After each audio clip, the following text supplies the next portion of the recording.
Well, hello, hello, hello. Listen, this is Maxine Phillips McKoy, your show host for this evening on the Life Strategy Show. I am so excited to be back here again this week to share with you some platinum nuggets. Remember, they're all platinum nuggets that we drop here. So I want you to take a moment, go on, share, let everyone know that we're on, bring them on with you so they can have a conversation and join in this evening. I have a phenomenal guest with me. But I want to give you just a little bit of background about Levelist. What is Levelist? What is Levelist all about? You hear this word Levelist, and where did it even come from? Well, Gams Unlimited is the parent company's name, and Unlimited is what? Infinity. It never ends. So one day I happened to be talking to a guy who knows me inside and out, and he was just saying, Maxine, everything you do is levelless. And I'm like, you're right. That's it. That's the word I'm looking for. And guess what? This was during the pandemic. And so, what better way than to launch Levelless? And Levelless is all about knowing your worth, advocating for yourself, and succeeding on your terms because you have defined what success is for you. Well, ladies and gentlemen, this evening I have an individual with me that she has defined success for herself. And not only has she defined it, but she is levelless because there are no levels. She continues to succeed and succeed and succeed on her terms. And not only that, she brings others along with her. So that's what this platform is all about, is bringing individuals on who's willing and ready to share what their innate abilities are, the strategies that they have put in place that have gotten them to where they are today. So my guest this evening, and I see Elizabeth is watching again. Thank you, Elizabeth, for chiming in. My guest this evening is Kimberly Calhoun. Kimberly is the co-host of the IBM TV network.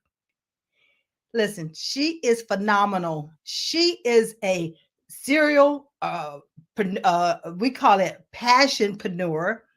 She is an inventor. She's a patent designer. She's an engineer. And she also devotes time and attention to when it comes to technology and science. She is one of the individuals who found, how we used to have to pay our telephone bill by the minute, but instead now we pay a flat rate.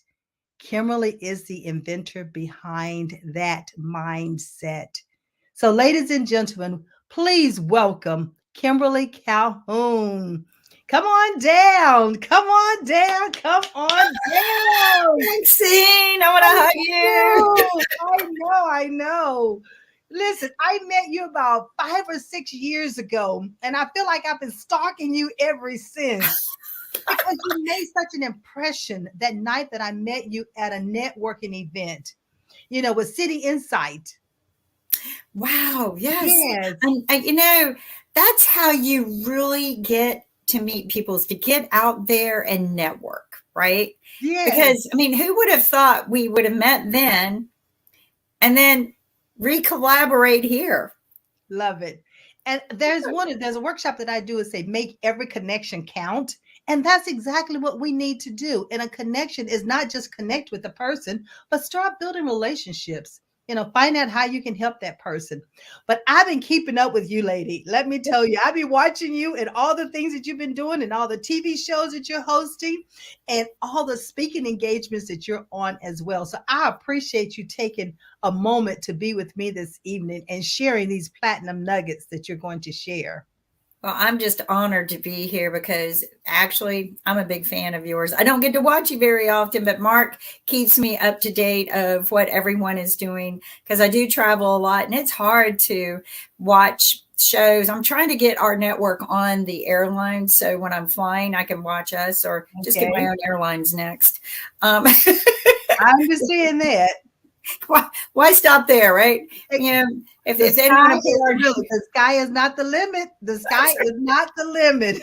Levelless. Levelless. That's right. You know, you can't stop thinking about where your limits are, right? You've Right. got to sit there and think, I've got this situation and this is where I want to be. And what am I going to do to get there? And you did the same thing in doing this show, getting out there and meeting people, networking, and, just sharing your life and experiences with everyone so that it can inspire others that, hey, we don't have to give up. We can keep going. We all have these situations and we can get past them and grow and prosper. And, it was a conversation we were just having a few minutes ago before this started. We don't want to retire. No, We think not we ever. do. We don't. I You know. know, so when you set your goals, don't even put retire in there. No, and the thing about it is that I do work with post retirees and then retirees, because when they're thinking about it, retiring, Kimberly, I'm like, well, what are you going to do? What you going to do after you retire? I'm like, why do I want to do anything? That's why I'm retiring. I'm like, no, you still have a purpose.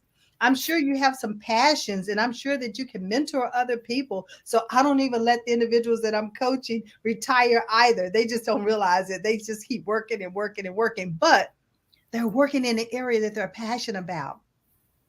And I love the fact that on your LinkedIn profile, it states that, that's one of the things you do talk about life and passion and purpose.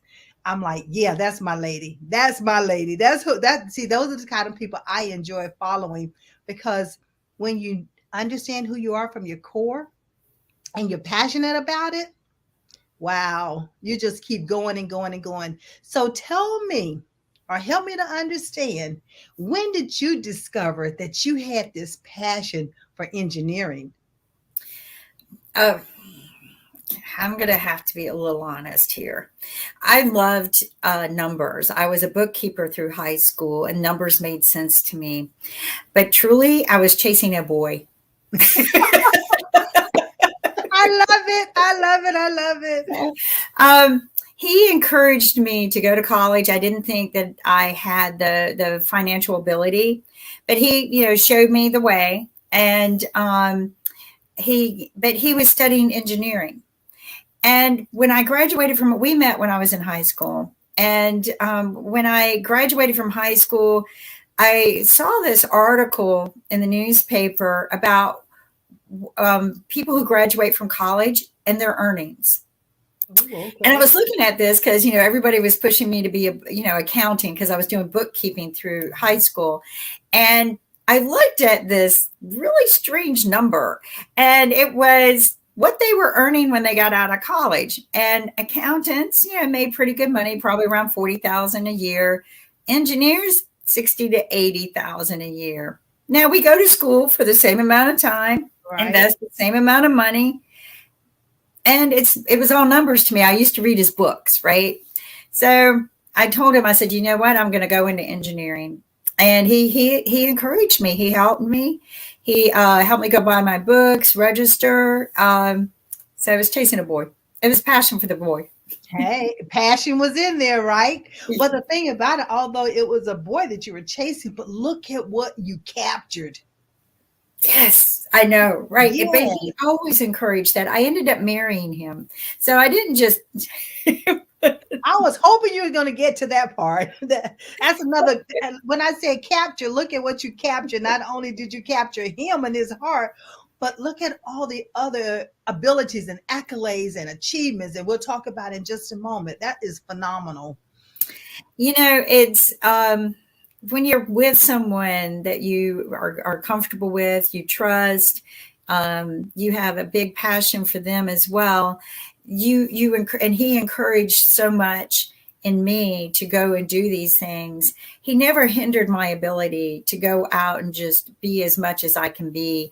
And I think that was very important because as a woman back in those days, and we're talking, early 80s, that it was still difficult. I was the only female in most of my classes when I first started.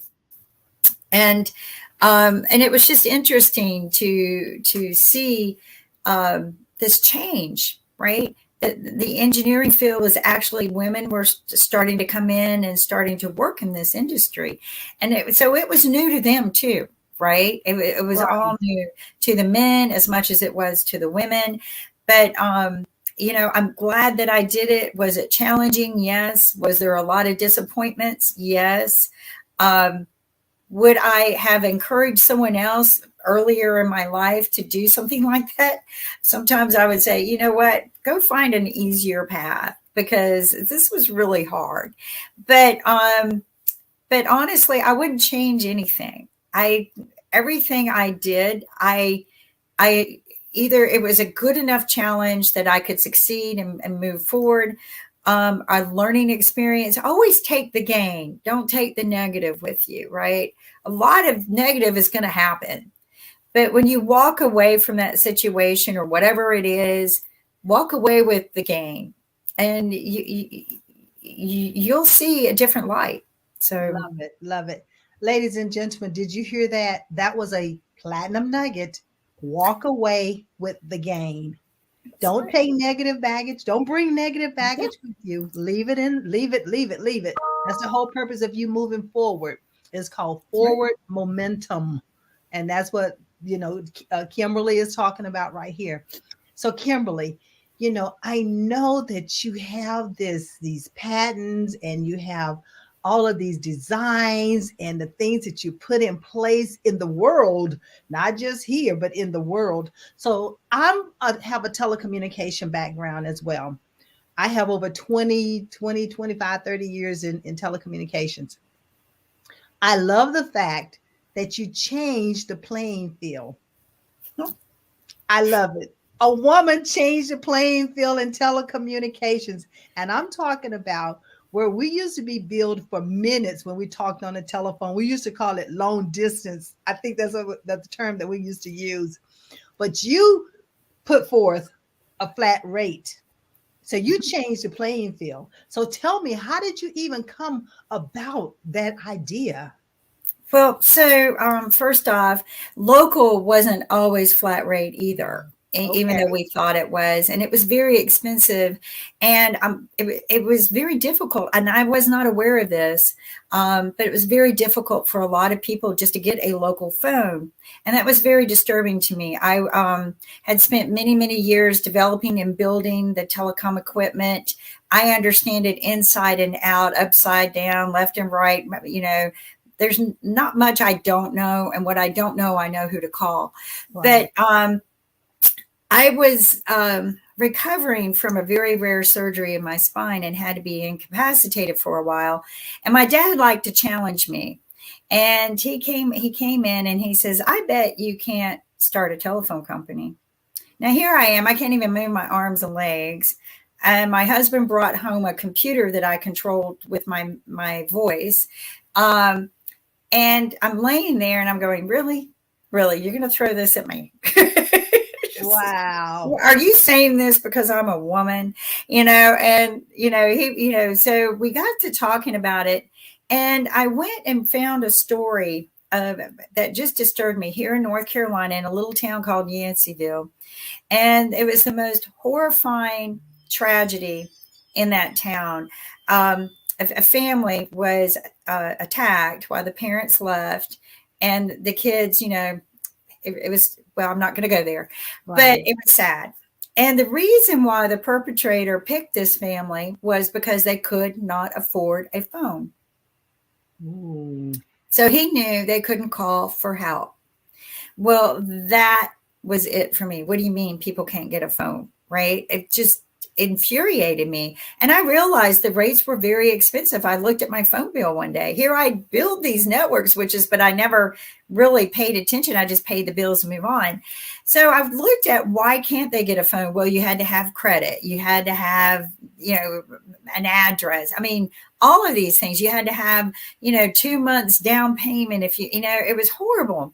So my dad gave me this idea, but it took more, you had to go own a phone company, right? You couldn't just go, okay, let's do this. So I went and researched what it would take to start a phone company, how to get my licenses and everything. And when I could get up and move again, which was very difficult, I went and applied for my first license. And that meant standing in front of the PUC to get it. And I not only changed the platform of how people could buy phones, I made it so that people who could not afford them could get them. Come Like, we on didn't now. ask for the Come heavy on. deposits and everything like that. But I also was instrumental in changing the laws and how you apply for phones, because they had this, hey Nick, Yeah. um, they had these weird policies in place, right, that hindered small telephone companies from even coming into the market. Like, you had to apply for your a local license and then a long distance license, Mhm. but it was the same amount of the same, like half of it was the same stuff, right? So I asked the PUC just off the top, why can't we merge these two together and apply? And they go, well, that's a pretty smart idea. They never thought of it. Well, here people are applying for their licenses for years and years and years. And then Bell South tried to stop me. They sent all of their attorneys there trying to fight little old me from getting my license. And there were people there other companies trying to get their license that had been trying for a year or so. I just went in. I did my homework. I understood the technology better than the 6 attorneys sitting over there fighting me. And so I knew what questions to ask. I knew how to, say things technically that they didn't understand. I wasn't trying to trick them. I just knew that they wouldn't know it. And I won my licenses in 30 days. Well, 90 days from application. Okay. But they literally came out of their seats, came down and shook my hand, offered me a position at the PUC, because I was bringing out problems with their policies that didn't make sense. And I put Bell South in their place. I'm like, no, you're absolutely wrong. That's not how this works. But nobody had ever done that before because they didn't know. And so we were able to then know that we could get phone service for people who never could afford it before. So, yeah.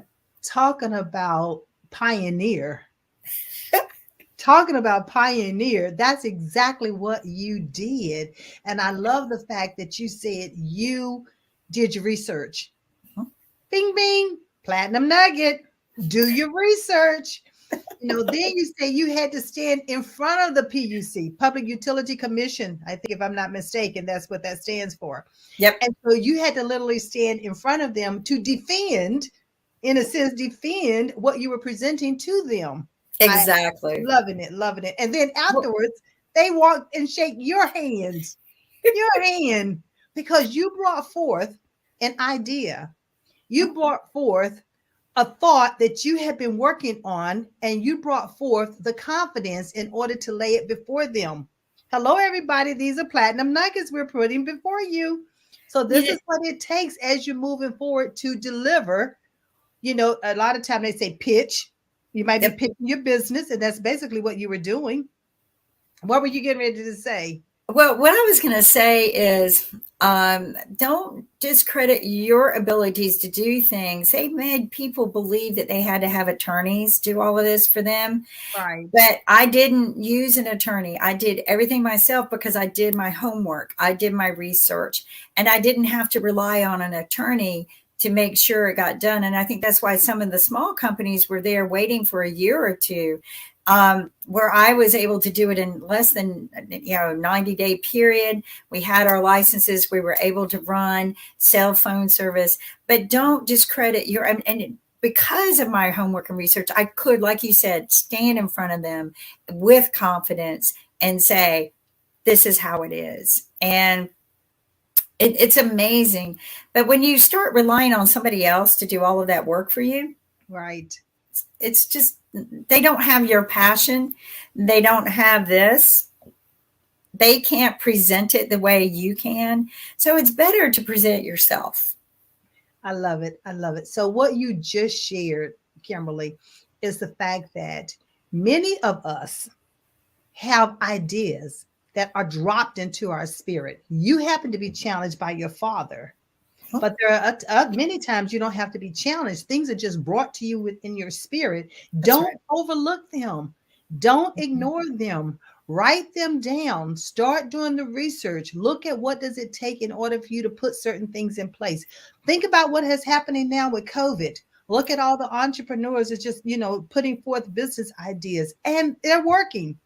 It's working. It's absolutely working. Yes, they are doing their homework. Yes, they are getting in front of different people, not necessarily the Yes. PUC, but we have to get in front of people like what we're doing tonight is sharing platinum nuggets.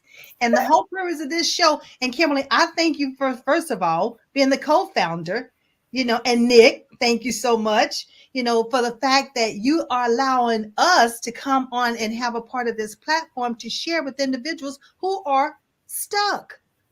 Yes, They're literally exactly. stuck. You have these ideas out here, people. Don't sit on them.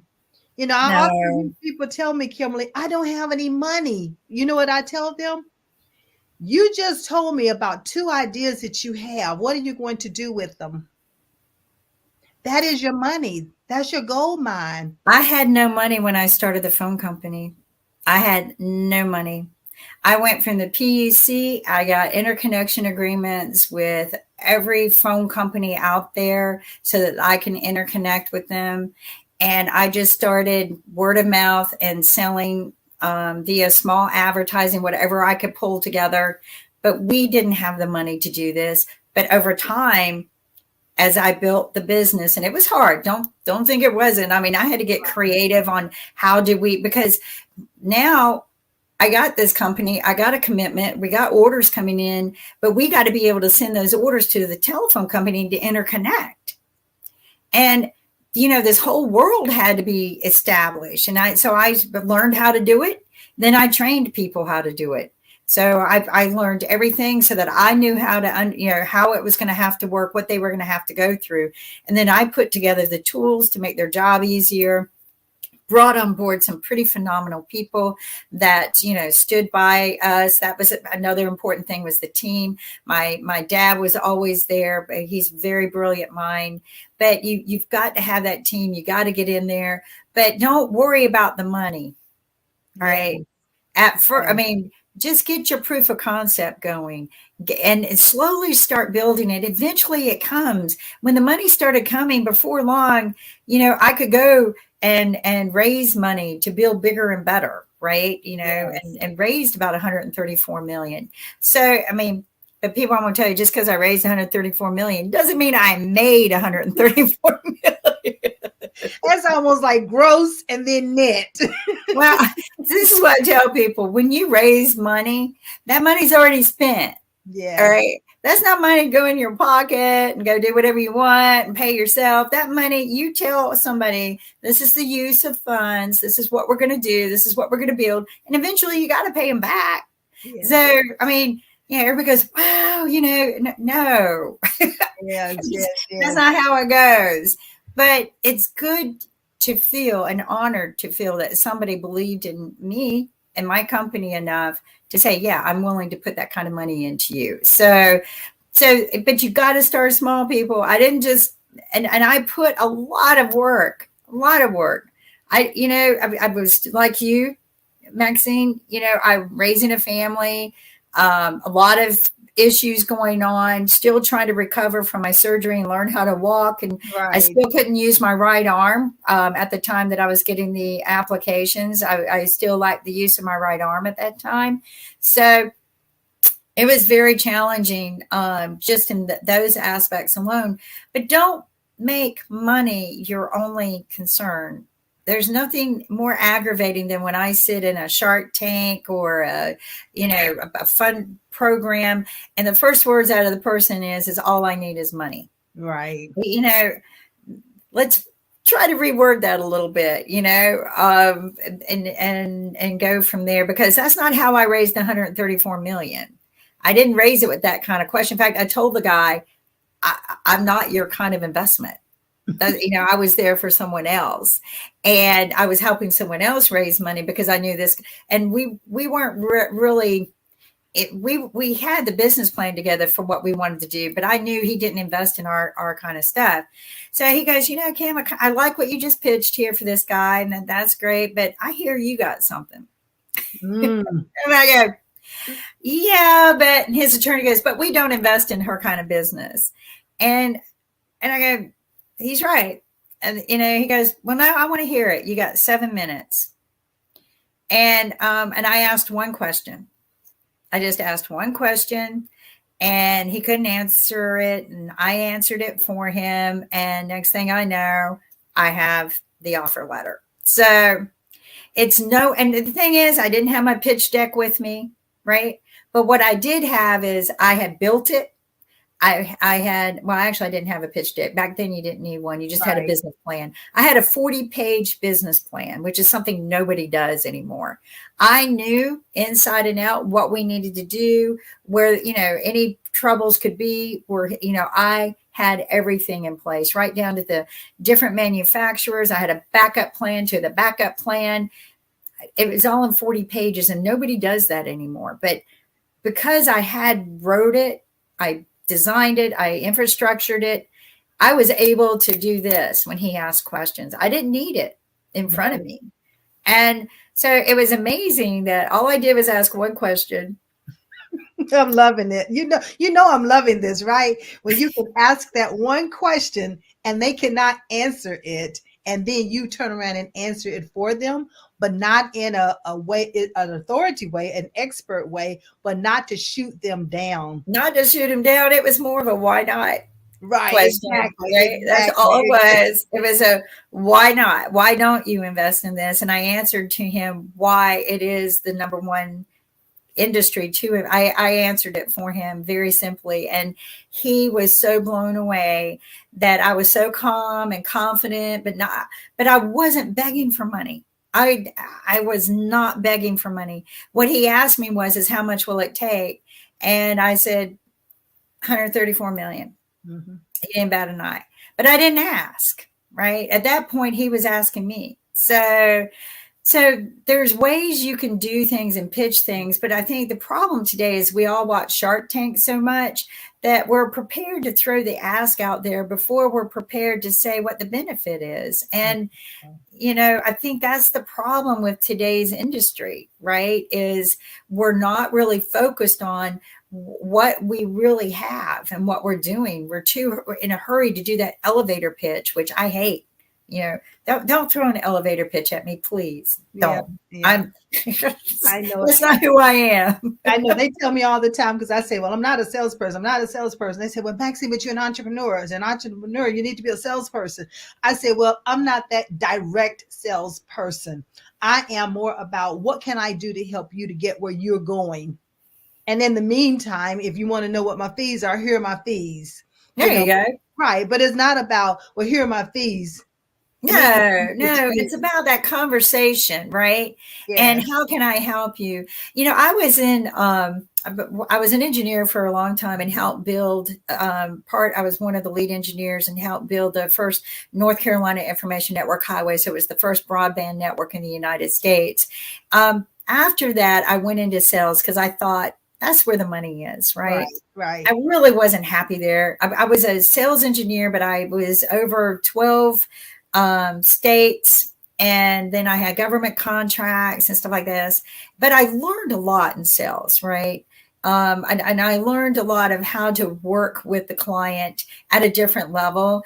But I was successful in taking $0 territories and turning them into $3 million in a very short period of time. Because I'm going to tell you what, when you're in sales, they crack that whip all the time. Let me tell you. It's numbers. You're talking about you were a numbers person before. You really had to be a numbers person when you're in sales. I hated it. And it's not that I hated the challenge. I hated the desperation. And I think that's the word I was looking for earlier. Don't come across desperate. Know who you are, what you have, be confident with it. But be confident that if you don't get this door, you'll get another one. Come on, wait. You need to say that again. You need to say that one. Listen, these are platinum nuggets. Are you all catching them? I mean, I have written about 10 or 15 of them since you just been talking, Kimberly. I'm trusting that someone is going to be able to quote some of these back to me at the end of the show. But say that again, because many times people think it's about money, And money is a short-term satisfier. You get it today and it's already spent. So then what are you going to do? So That's say those right. nuggets again. So that don't. So the thing is that when you're out there and you think you got to have something, don't get all upset or disturbed over a door closing on you. Okay, that was just a door. Try to turn it around and ask a question. Is there something I could do better for you? Can I ever come back? Can I ask you for help? Can you refer someone? But don't. And now I'm not repeating because I can never repeat what I I said. got that. No, we got it. We got it. I would stink as an actor. So, but when that door closes, just move on to the next. Okay. Don't make it like it's the end all. Don't be so desperate, and just say, okay, and be confident to say, okay, thank you, and move on. And, you will find something. If anything, you'll find support from that person. But one thing I learned, and Nick knows this too, in sales, it takes about 100 knocks on a door just to find somebody to open a door. And then it takes about 100 more of those before you get a maybe. Okay. And this is what I tell people. Everything we see in a success story out there is just the cover of the book. Every one of those people have a journey to tell, and it wasn't overnight success. It wasn't. And so everybody thinks like this Shark Tank theory, I'm going to get up there, I'm going to pitch, and I'm going to get the money. It doesn't work that way. It doesn't work that way. You've got to have the confidence in yourself to even say no, right? Don't be so desperate that you have to take that money. I know it might be the wrong money is worse than no money. Come on.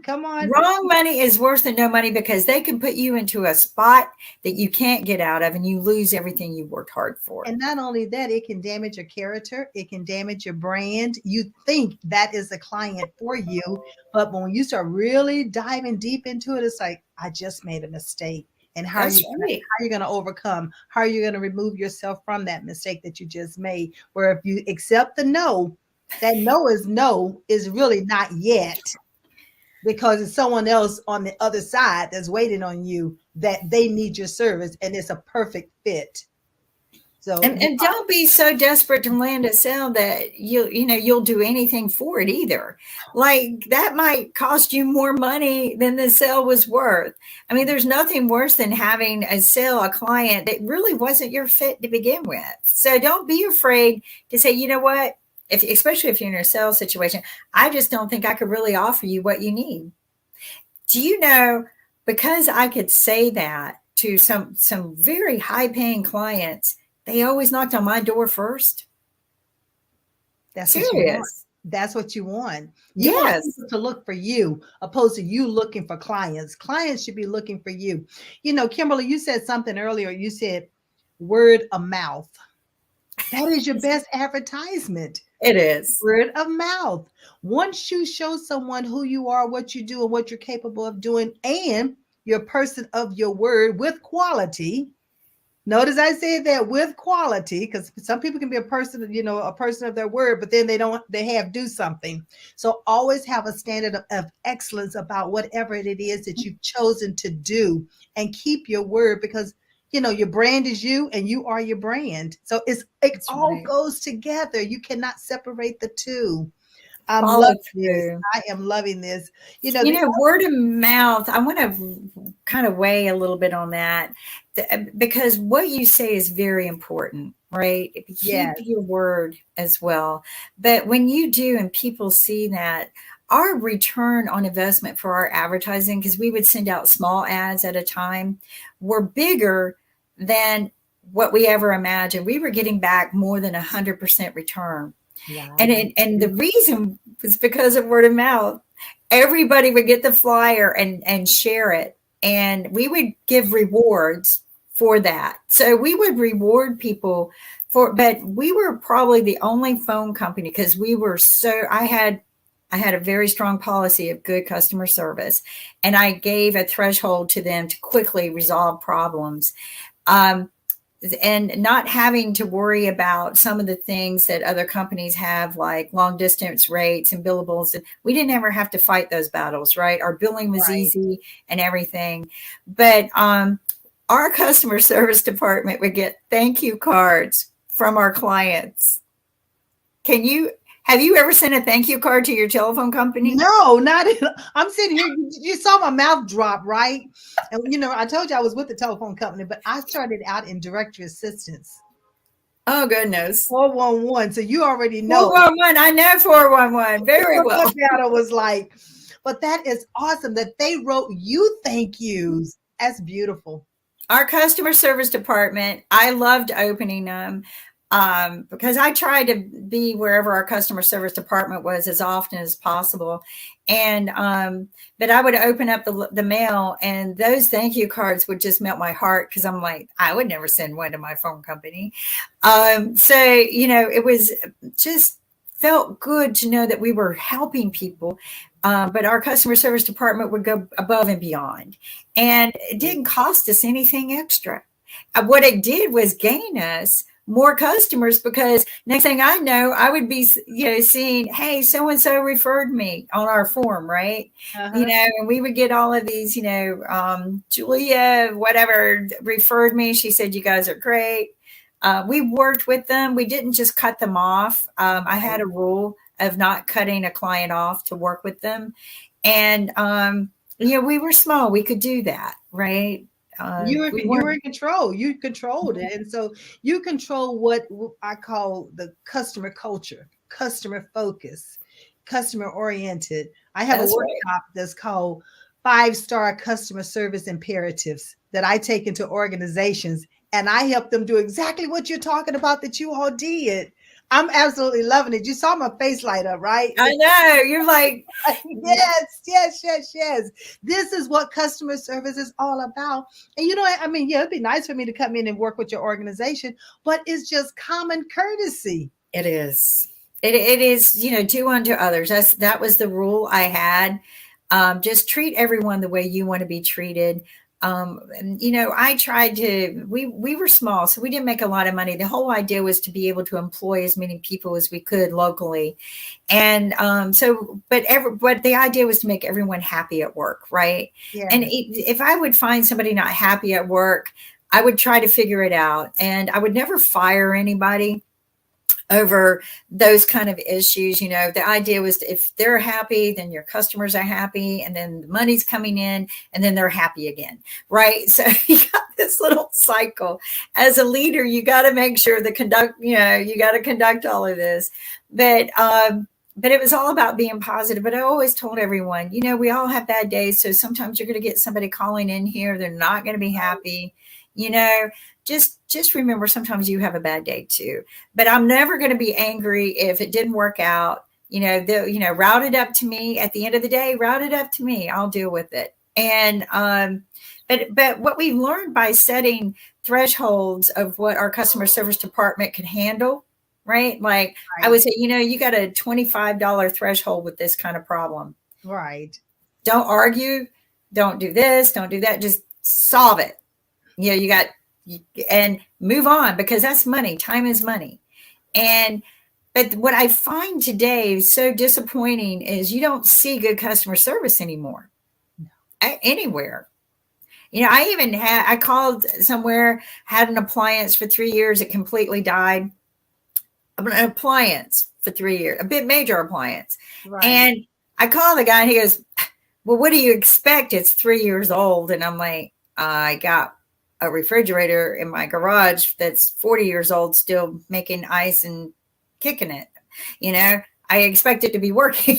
Right, exactly. But to be talked to that way was horrible. I mean, it's bad enough I lost all the food in my new refrigerator, and now I'm being talked down to. I mean, so you don't see this anymore. And, and it's because of that, I won't buy that brand of appliance ever again, ever.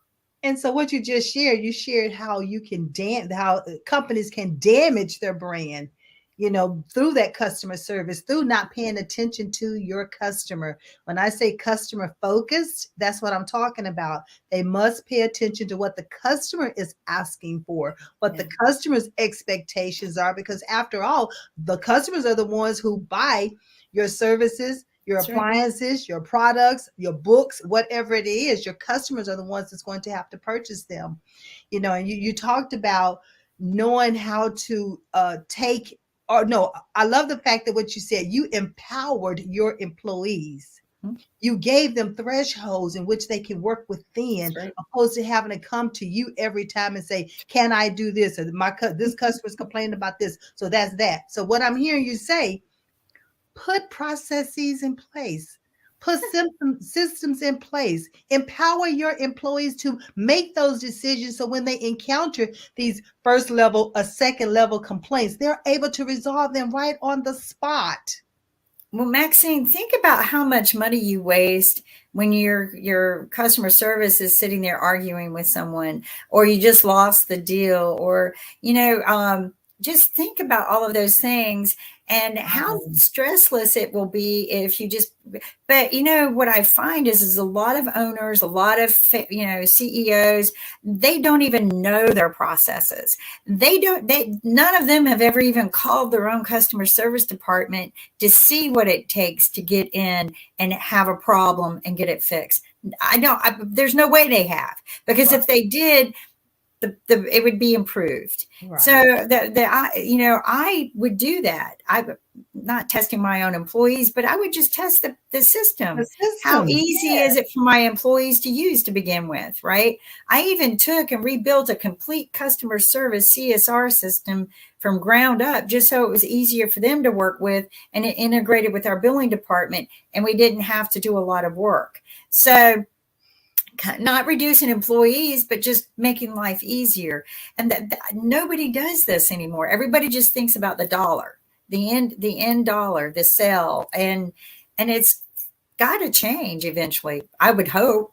Right. So what are your thoughts in that area Right, when but you? the other thing that I just heard you say is that not only are you empowering your employees to make decisions on the spot when they have customers who need to move on, but you also talked about the need to have that employee to when they're making the decision, they don't have to bring it to you, but you also have to empower them to stay with the organization. Mhm. They're not wanting to jump ship, because what companies and leaders don't understand, they always say an employee does not leave a company, they leave a manager, or they leave the leader. And that is true, because many times the leaders are not paying attention to them, they're not empowering them, they're delegating, and then they're dictating. Well, if you allow an employee to use their empowerment, then you have employees who want to be there with you, and the turnover rate goes down, not up. You're right. And it's the turnover rate that costs you money, not just your Yes. turnover rate of employees, because that training employees and everything over and over, it's your credibility, right? So, Credibility, yeah. like if I'm a client, and I mean, in a phone company, it'd be kind of hard to do, but if I can call in and talk to the same person, have the same team to kind of work on my issues, it's just going to make my life easier. I mean, I just hired a company recently, and that's one reason why I hired them, right? Is their whole chain of command, how long the people have been there. I mean, that was my big question when I talked to the people. And then they have this little chain of command of who I can call based on what I need done. They routinely have meetings with me to make sure I'm happy about things. And it's not really a big deal what I hired them for, right? But now it's not a big deal at all, right? I don't have to worry about, what if an emergency happens and somebody doesn't answer the phone.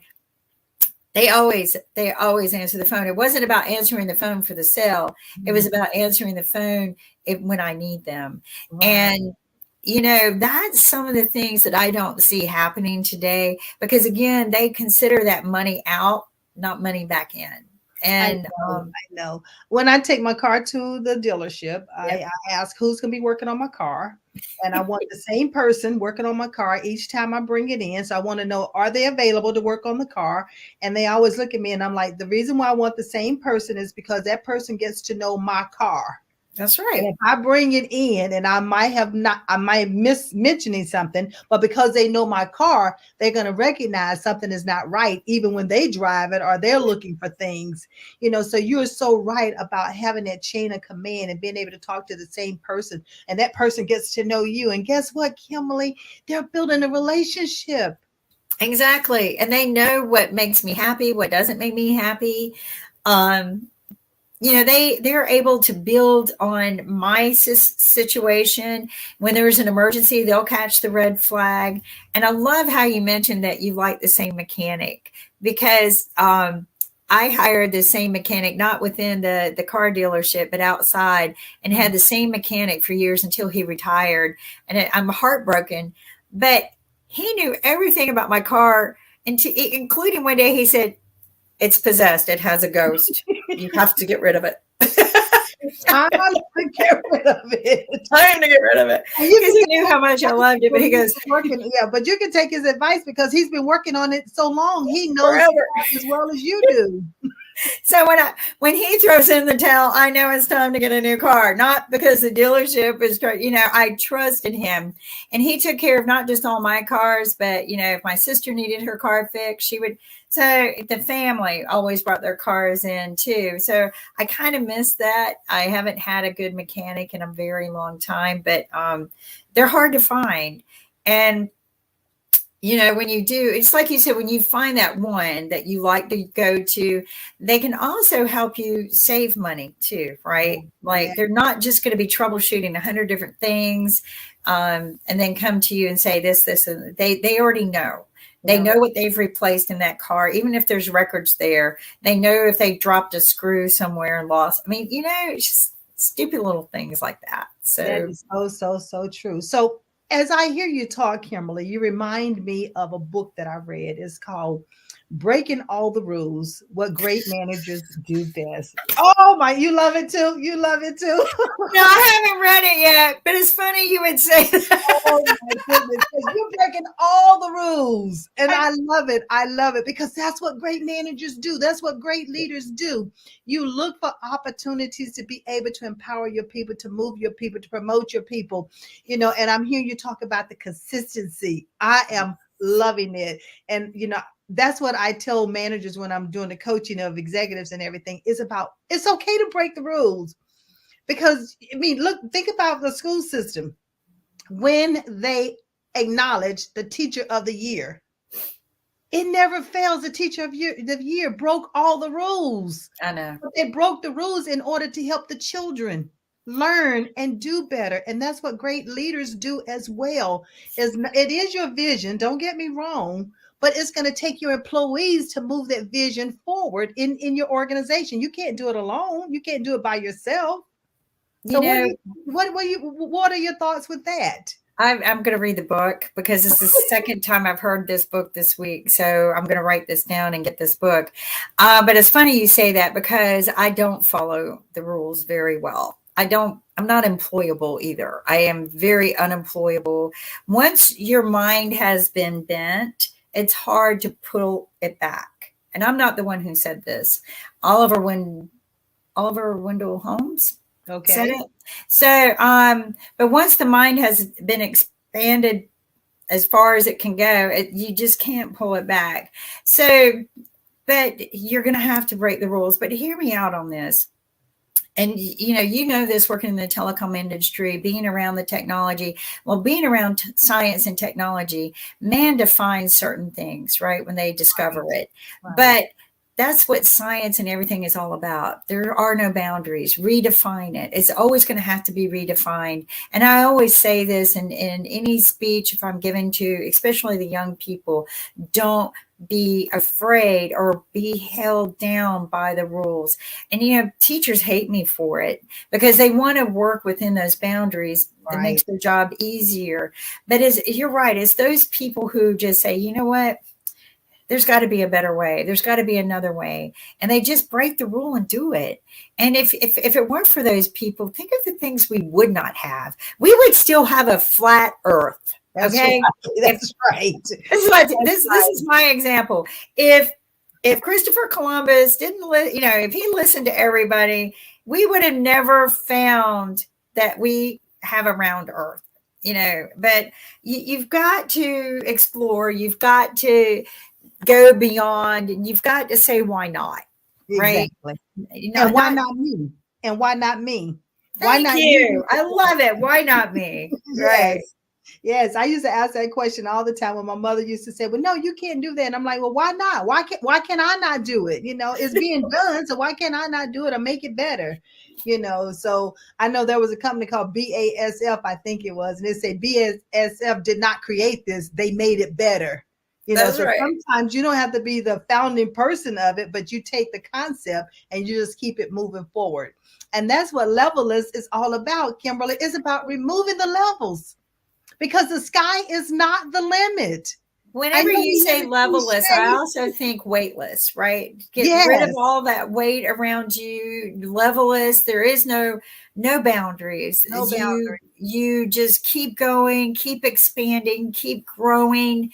And but don't forget the two most important things you got to have, and you said this in the beginning: purpose and passion. This is your intellectual property, right? You got to have this. So always feed this and feed this good stuff. Yes. And you got to have this. Without these two things, it's very difficult but you don't give up either. Be persistent. And I think that's one of my favorite speeches from Jimmy Valvano, Coach Valvano, right. Is don't give up.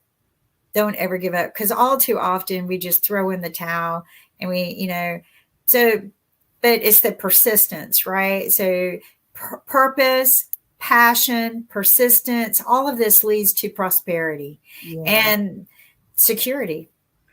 So with you saying that, it's going to lead me into another question. And that question is about our youth, is about our kids, is about our children. So what strategy or what would you say to the parents who are listening as far as what should we be doing that's important to help our youth today? Well, so our youth has such big challenges that we didn't grow up with, right? Right. But they also have so many open doors that we did not have. And I would say allow them to grow, support them, even in things that you don't agree with, just 100%. And don't think they won't. All right. So always think they will. And I say this for a reason. A lot of people disagree with me on this, but don't think that your children won't ever try things. Take the attitude that they will and be prepared to handle it. And don't discipline them over some of these things. Okay, there's enough problems out there. Grow with them, let them learn from their own mistakes. But I think the greatest thing, and my kids not joke about it, they're very serious about it too, is I had one rule. I had a bunch of boys. So I had one rule, and it was called don't drink and drive. Oh, that's period. Yeah. I don't care. This is before Uber. When Uber came, I was thankful. But call me anytime, day or night. I'm not going to say don't drink. I'm not going to tell you what to do, because I know that there are things in life that you're going to run up to. What I'm going to say is be smart and think about these things. And that's the only thing I told him. I said, I will always stand behind you. I will always help you. Don't lie to me. And I will always help you solve your problems. Don't be ashamed if something goes wrong, but don't drink and drive. I won't pretend like you won't go out there. I would love it if you didn't. Right. But drink or a party or whatever. But and you know what? I never had a problem in that area, but I know so many people who did. And, because in my heart of hearts, that's just one phone call I did not want in the middle of the night or knock on the door. And so, but just always be realistic. And I think that would be the strategic in talking it out here with you. Right. Be realistic. So what I'm hearing you say is, parents, now you were once a teenager and you knew some of the things that you tried and did not pay attention to your parent. So what makes you think that your child is going to do anything different? Exactly. As simple as that. But the whole thing about it is that one of the things that I do with the youth, especially starting at the age of 14, is an ability assessment, Kimberly, is because there's so many of our youth. There's some who they do know what they're naturally gifted at doing, but there's so many of them that have not yet discovered, identified, or even had their natural ability confirmed. So therefore, that's sometimes where that lack of confidence comes in at, Right. that lack of direction on what direction should they take for their education, for their career, for the profession, even if they should be an entrepreneur. And if they're going to be one, then what do you go into? So this assessment helps them to hone in on what are they naturally gifted at doing. I wish That's someone right. had this for me when I was in high school. It did not exist. And so what you're saying to the parents are allow your child to explore, That's right. allow them to grow. I mean, Johnny is sitting in the middle of the floor at 4 years old, and you give him a car and he has torn it up. So you think, but you leave out the room and come back. Johnny has rebuilt that car. It just looks a little different. You're an engineer. You just didn't know it. I did that. I did. There's a true story about that. But I didn't even know this. Exactly. And sometimes there's a missing bolt. That's why I always bring that up. Sometimes there's a missing bolt. Good. But serious, you're dead on. Just let them explore and be there for them, but be realistic. But yeah, I mean, I wanted to explore, and I didn't listen to everything my parents said. Did I have regrets? Yes, I did. Of course. Was I scared to go talk to them? I was, but my dad taught me the greatest gift as a parent. Don't punish your children for coming to you, telling you the truth. Don't. No matter how, because it was harder for them to come and tell you what happened than any punishment you could ever give them. So my dad gave me this gift as a very young child that if you come and tell me the truth, I will knock down the walls for you. Right. Oh. And I will support you regardless of how bad the truth is. But if you lie to me, then now I'm going to knock you through a wall. But so I never lied to my dad. I was scared to get knocked through a wall. I know that's right. But he was a Golden Glove boxer, so I was a little bit scared of him. No, I'm just kidding. I'm kidding. But we got to be realistic with our children and understand that they got to grow and they're going to make mistakes. And I am going to share one more thing. Teach your children to do things in a manner that they will have less or no regrets.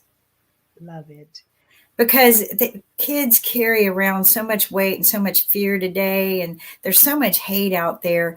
But when you're carrying regret in your heart over something, it just keeps building and adding. And I think one of the greatest gifts I learned in life was learning how to make my decisions a little firmer without regret.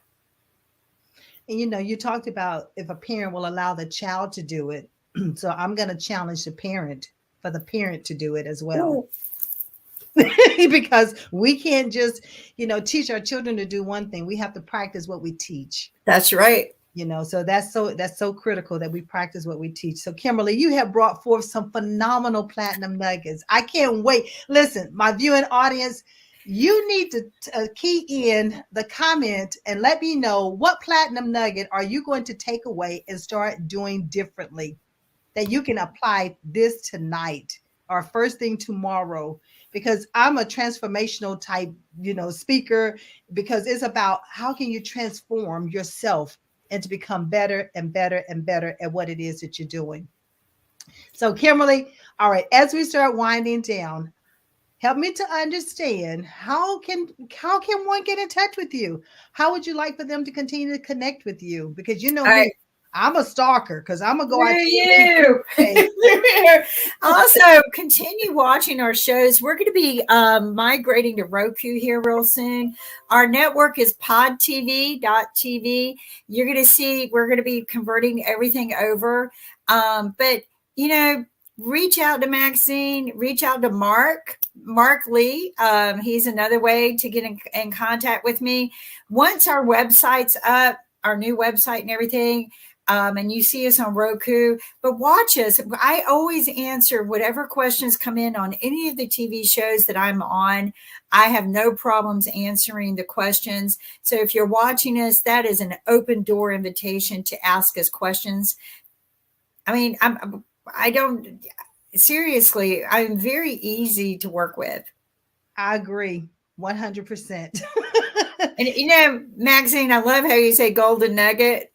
But every time I talk to you, I feel like I've added a pearl to my necklace. Oh, so, I love that, right? I love I that, know. Right? I know. I'm gonna get a string of pearls started, and every time that we meet, I'm gonna add a pearl to the string, and that's right. Oh, I love it. I love it. I love it. Yes, we have to figure out how we're going to relabel this. We're calling it life strategies right now, but we're going to have to add pearl in there somewhere. For your string of pearls. Yeah. People might not know this, but you know where a pearl comes from, right? The oyster. Right.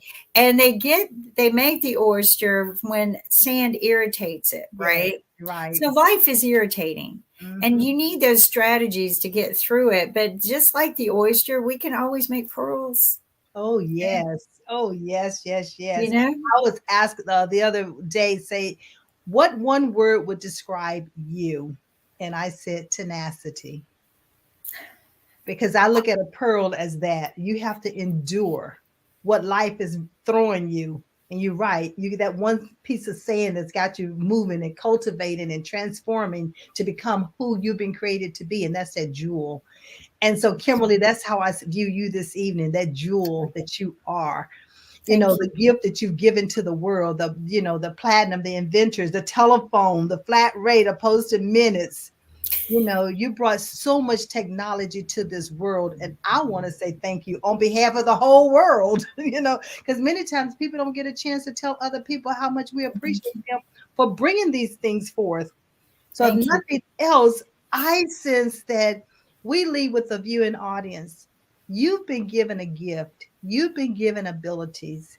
You have been given creativities and innovations. Don't sit on them. Mm-mm. I want to share one more thing because you said something that's very important. I almost died a few years ago, and the nurse of the doctor who saved me would call me. And she says, people don't live through that. You should have died. God let you live for a reason. He's given you some gifts. Get out there and use them. Don't waste them. Everyone has a gift. It's not just me, not just you, Pearl. Right. Everyone has it. And don't waste it. And I mean, just the other day, I heard someone say, I thought of that years ago. Da, da, da, da. And I go, well, why didn't you do it? Why did you wait for me to come around to do it? Right. So, don't sit around and listen to Maxine. Reach out to her. If you got an idea and you want to work something out, reach out, text, ask. We'll answer. We do. Yes. And Mark, he'll put my website up in just a second. And that way you can always reach out to me. Go to the website, use the contact form. LinkedIn. Yes, our LinkedIn. So there's so many different ways that you can connect with with the world. Yes. We used to say it's 6 degrees of separation, but not any longer. It's only one. And that's called the internet. So listen, I know our time is up. But it has been wonderful having you on this evening, Kimberly. And I look forward to having you on again and keeping up with you and all the great things that you're doing. And to our viewing audience, I thank you for being here, for communicating, for making comments. Bring you a big hug and a kiss your way. But in the meantime, remember, I believe in you and I trust you believe in yourself. Have a great evening. Love you. I got to go. Well, thank you so much for being here this evening. It has been wonderful having Kimberly a part of it. She is phenomenal. I cannot wait to have her back again. But should you know of someone that you'd like to see featured on the Life Strategy Show, reach out to me. Let me know about them or have them to connect with me. Again, I believe in you and I trust you believe in yourself. Have a good evening. I'll see you back here next week at the same time.